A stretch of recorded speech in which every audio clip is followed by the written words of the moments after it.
อเจริญพรท่านสาธุชนทั้งหลายรายการธรรมทานจากวัดพุทธปัญญาเมืองโพโมนารัฐแคลิฟอร์เนียประเทศสหรัฐอเมริกามาพบกับท่านสาธุชนในวันที่9มีนาคมพุทธศักราช2568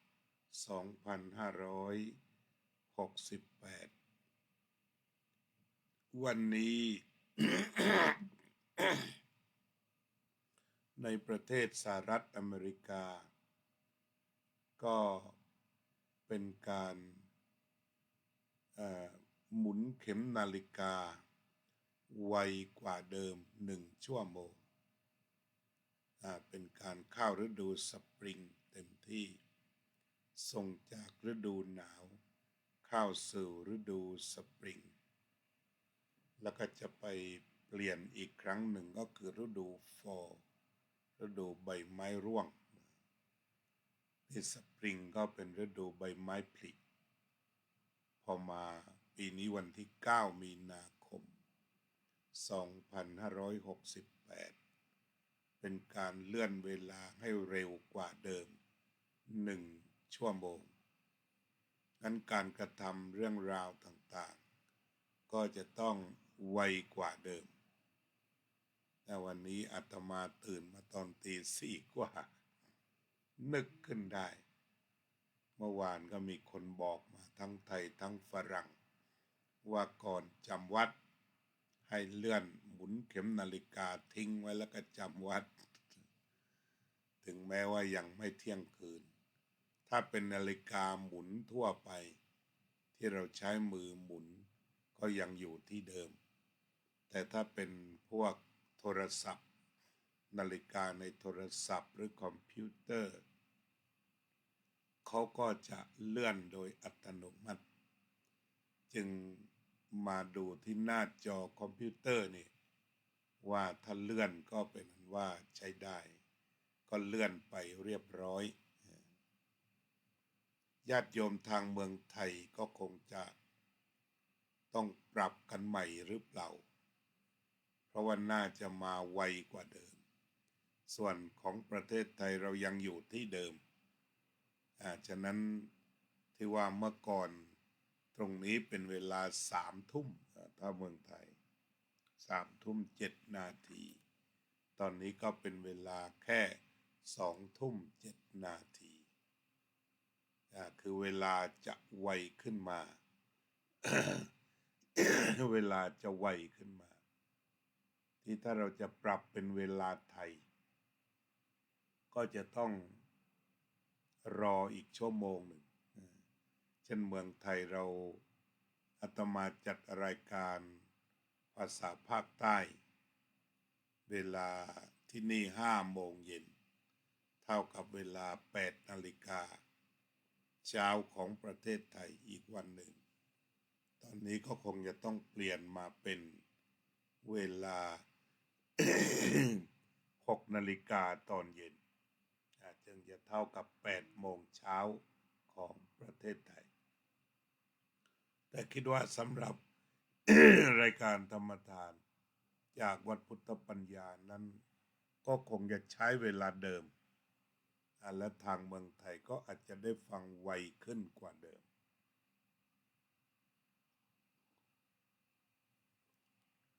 รู้สึกว่าวันนี้มีแต่โยมกัลยาว่องทิพย์คงคาแต่มีท่านอาจารย์เจ้าคณะอำเภอคุระบุรีท่านอาจารย์พระมหานครินทร์อนาลโย ท่านเข้ามาชมรายการด้วยสวัสดีครับยินดีต้อนรับนะครับผมกำลังปรารภเรื่องเวลาที่เปลี่ยนฤดูใบไม้ผลิเขาก็จะหมุนเวลาให้ไวขึ้นไปกว่าเดิมน่าจะสอดคล้องกันกับดวงอาทิตย์ขึ้นไวแล้วก็ตกช้าตั้งแต่นี้เป็นต้นไปแต่ทว่าในช่วงฤดูหนาวที่ผ่านมาก็คงดวงอาทิตย์ขึ้นช้าแล้วก็ตกไว อันนี้ก็คือ ถ้าเป็นในฤดูสปริงฤดูใบไม้ผลินั่นเอง โยมกสิณหงสพฤกษ์เจริญพร เรายังคงศึกษากันเรื่องสติปัฏฐานสี่กายเวทนาจิตธรรมและจะอุทิศศึกษามหาสติปัฏฐานสูตรกล่าวคือในเรื่องของกายในเรื่องของกายานุปัสสนาในเรื่องของการพิจารณากายเราก็จะต้องใช้ทั้งหมดที่เรียกว่าป่าช้าเก้าก็คือลักษณะของซากศพและกระดูกในสามป่าช้าแรกก็ยังเป็นซากศพอยู่วันนี้เราจะเข้ากองที่4 5 และ 6ก็ค่อนข้างจะเป็นกระดูกไปแล้วเหมือนกันลองฟังกันดู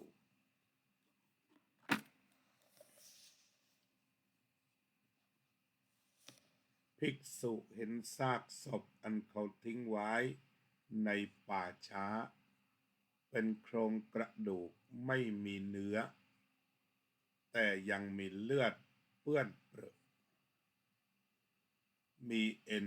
รึงรัดอยู่แม้ฉันใดภิกษุฉันนั้นนำกายนี้ไปเปรียบเทียบให้เห็นว่าถึงกายนี้ก็มีสภาพอย่างนี้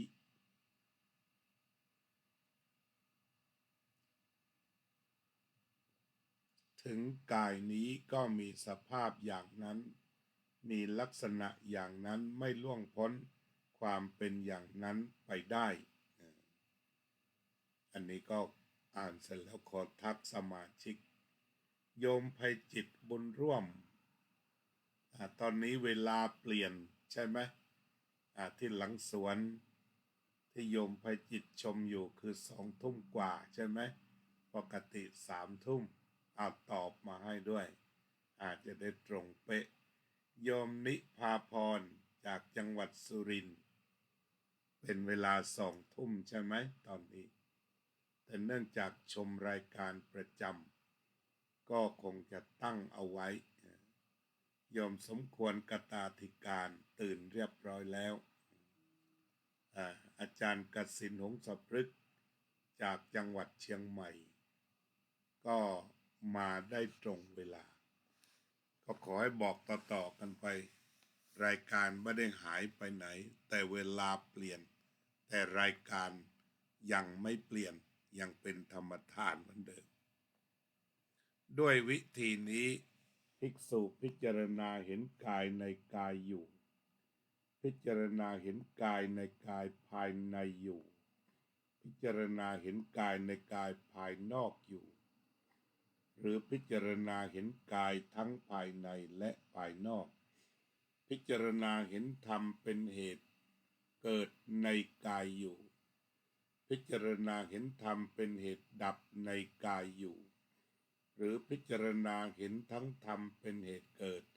ทั้งธรรมเป็นเหตุดับในกายอยู่หรือว่าภิกษุนั้นมีสติปรากฏอยู่เฉพาะหน้าว่ากายมีอยู่ก็เพียงเพื่ออาศัยเจริญญาณเจริญสติเท่านั้นไม่อาศัยตัณหาและทิฏฐิอยู่ไม่ยึดมั่นถือมั่นอะไรในโลกภิกษุทั้งหลาย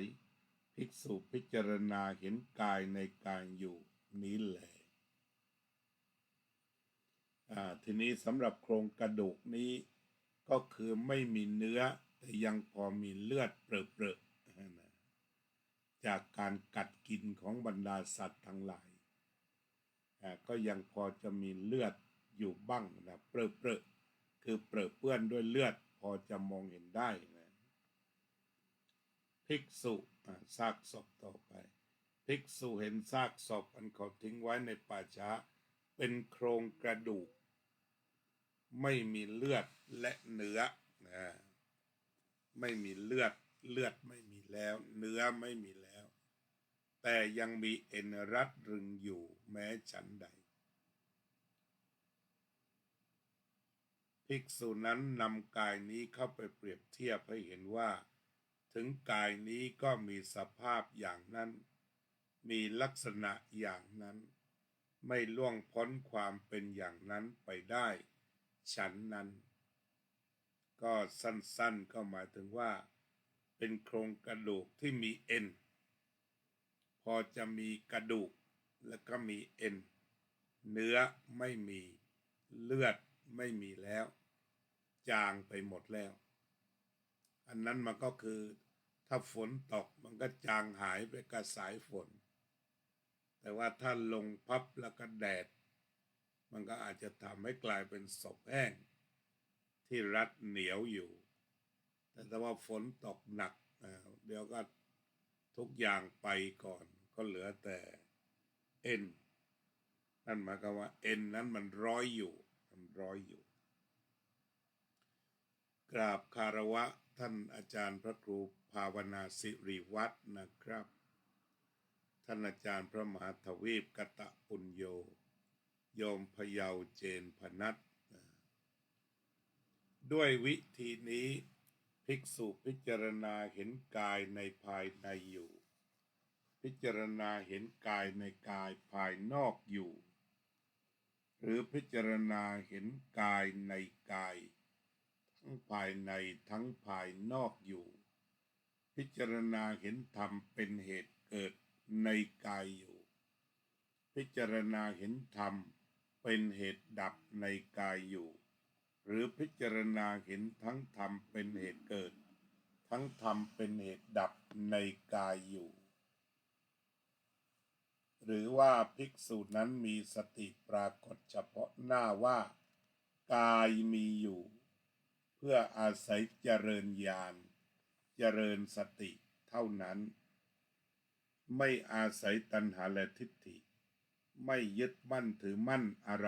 รในโลกนี้ภิกษุทั้งหลาย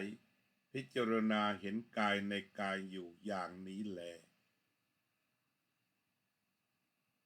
ภิกษุเห็นซากศพ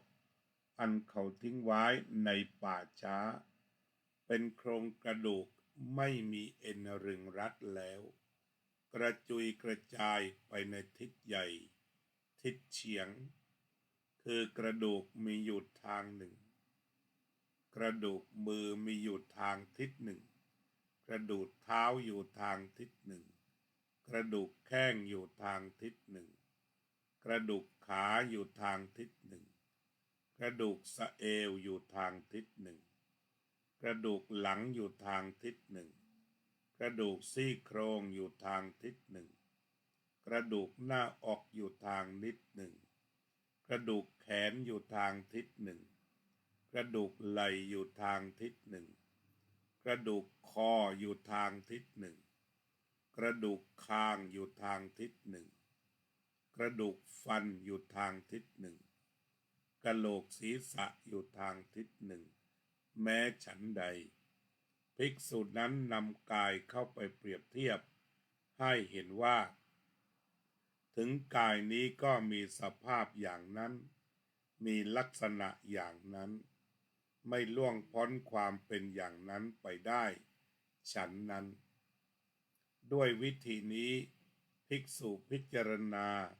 เห็นกายในกายอยู่พิจารณาเห็นกายในกายภายนอกอยู่หรือพิจารณาเห็นกายในกายทั้งภายในและภายนอกอยู่พิจารณาเห็นธรรมเป็นเหตุเกิดในกายอยู่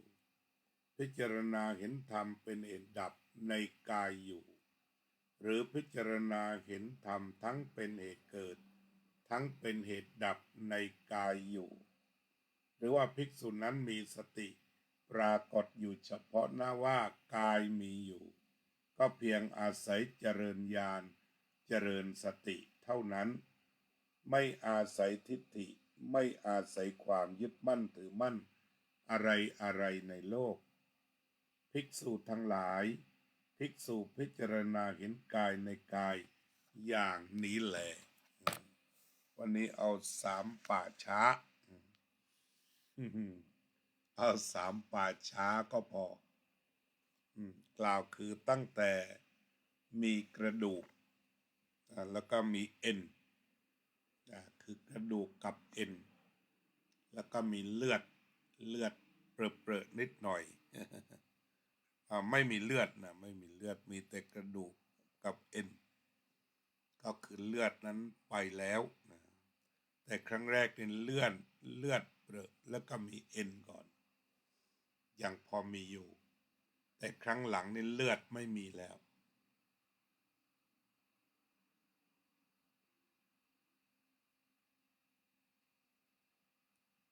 ไม่ค่อยได้ติดตามเจ้าค่ะ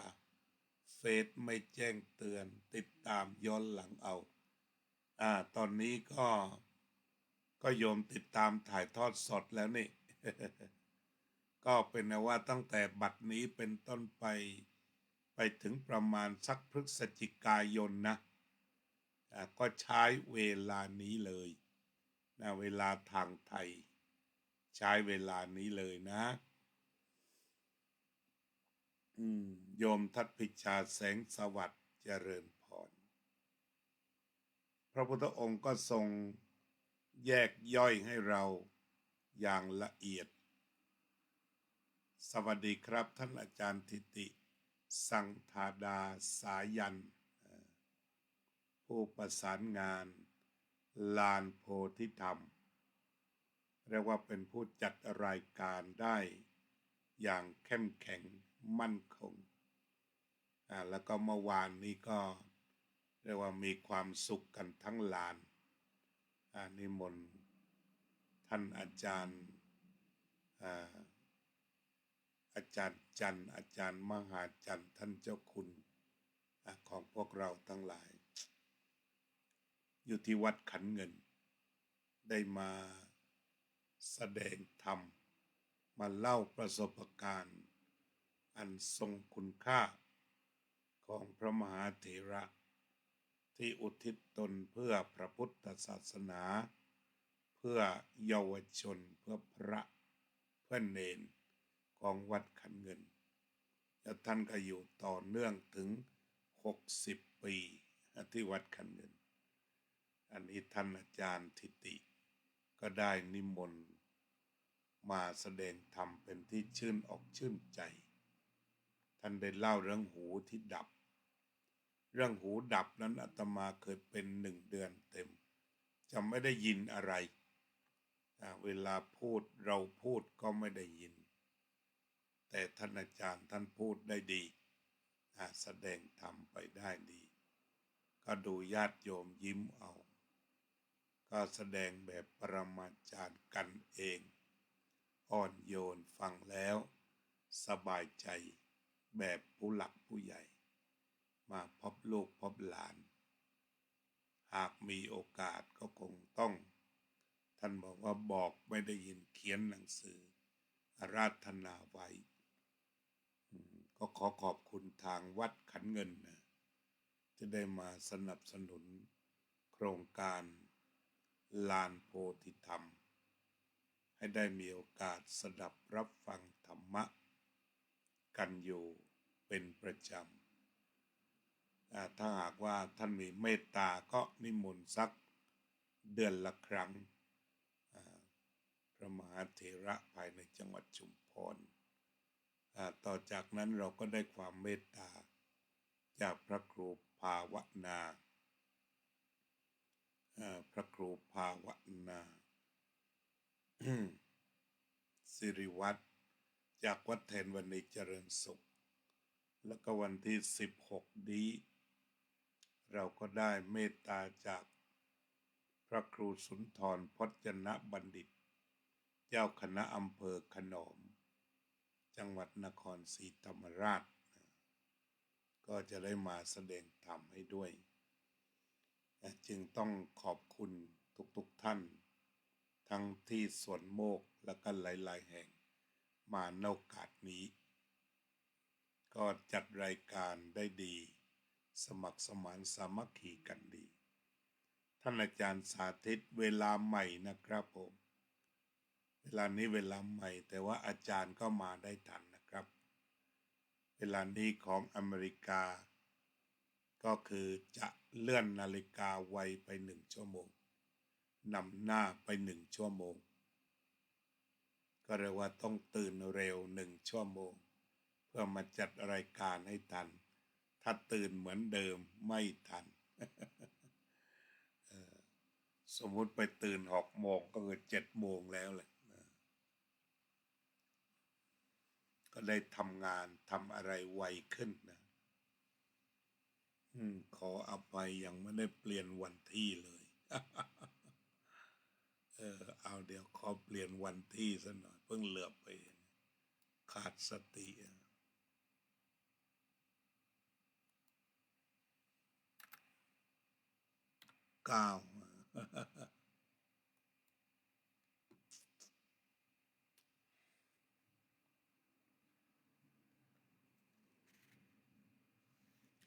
โยมพรพันธ์เบรดเล่โยมพรพันธ์เบรดเล่เนี่ยพระพุทธองค์ทรงแสดงธรรมไว้อย่างบริบูรณ์ที่เราได้สวดกันว่าทรงแสดงธรรมได้บริสุทธิ์บริบูรณ์สิ้นเชิงพร้อมทั้งอรรถะพร้อมทั้งพยัญชนะก็เหมือนกับเรามีน้ำอันบริสุทธิ์กว้างใหญ่ไพศาลอยู่ในทะเลสาบเมื่อเข้ามาสู่ธรรมวินัยก็สามารถนำเอามาพิจารณาตามความเหมาะสมที่เรียกกันว่าธรรมวิจยะนั่นเองวันนี้ก็เอา3 ป่าช้าเนาะเท่านี้ก่อนแล้วก็บอกต่อไปว่าเวลาเปลี่ยนไวขึ้นในประเทศไทยนะรายการนี้จะมาไวขึ้น1 ชั่วโมงจาก3 ทุ่มกว่า2 ทุ่มก็มาแล้ว Good morning David ปุญญกาโม now God we come so early in America there's no problem everybody know the way of time but in Thailand we should inform them good morning we should inform them the program come more earlier than 1 hour okay let's practice meditation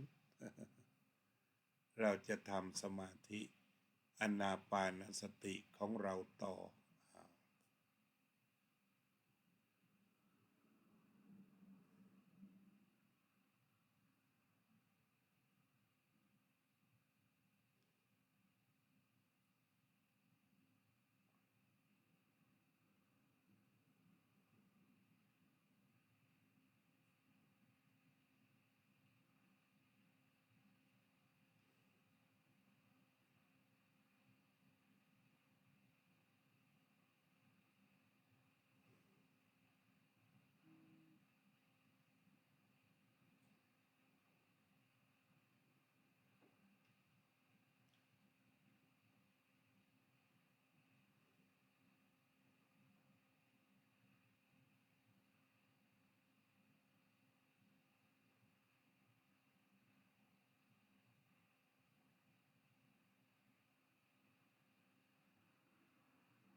สัพเพ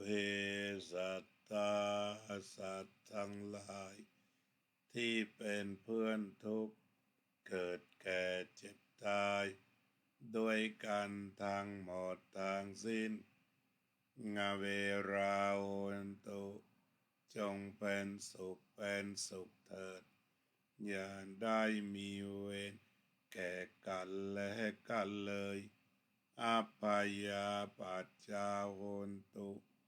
จงเป็นสุขเถิดอย่าได้พยาบาทเบียดเบียนซึ่งกันและกันเลยอนิฆาโหนตุจงเป็นสุขเถิดอย่าได้มีความทุกข์กายทุกข์ใจเลย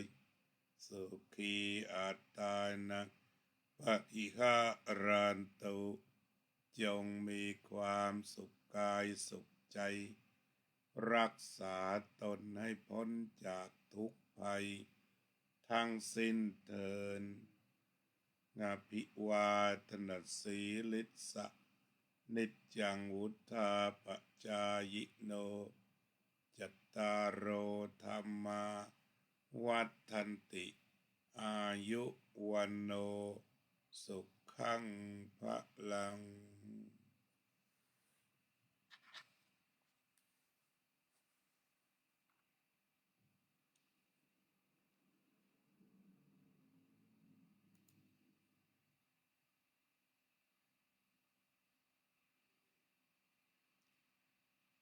ขอบคุณโยมกัลยาว่องทิพย์คงคา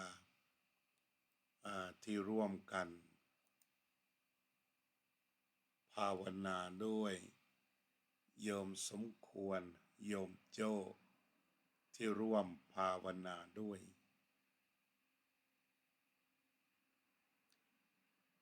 โยมนิพาพร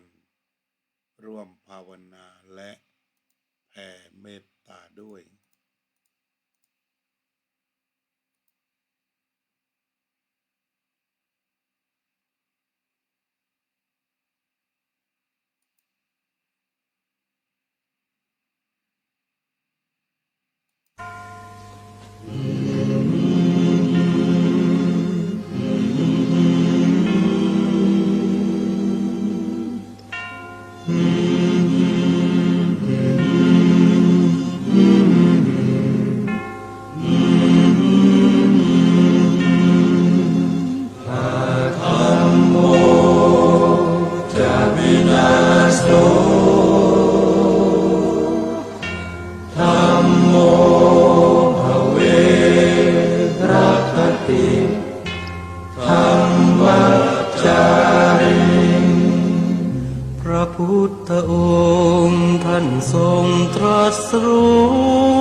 เป็นสัพพัญญู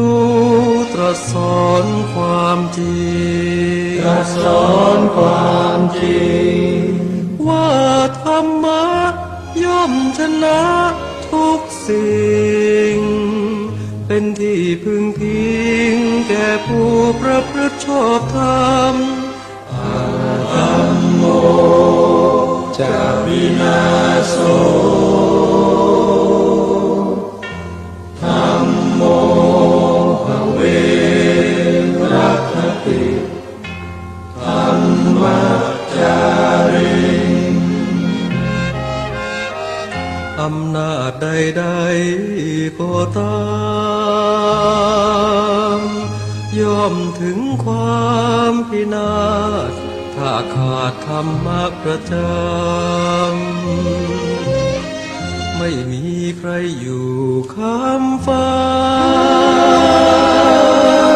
เราต่างเกิดมาใช้กันจงอยู่ในศีลในธรรมคิดทำแต่กรรมที่ดีธัมโมจะวินาโสธัมโมภเวรัคติธัมมัจจาริธรรมส่องสว่างสู่ทางสุขสีคำจุนโลกนี้นิรันดร์ธัมโมจะวินาโส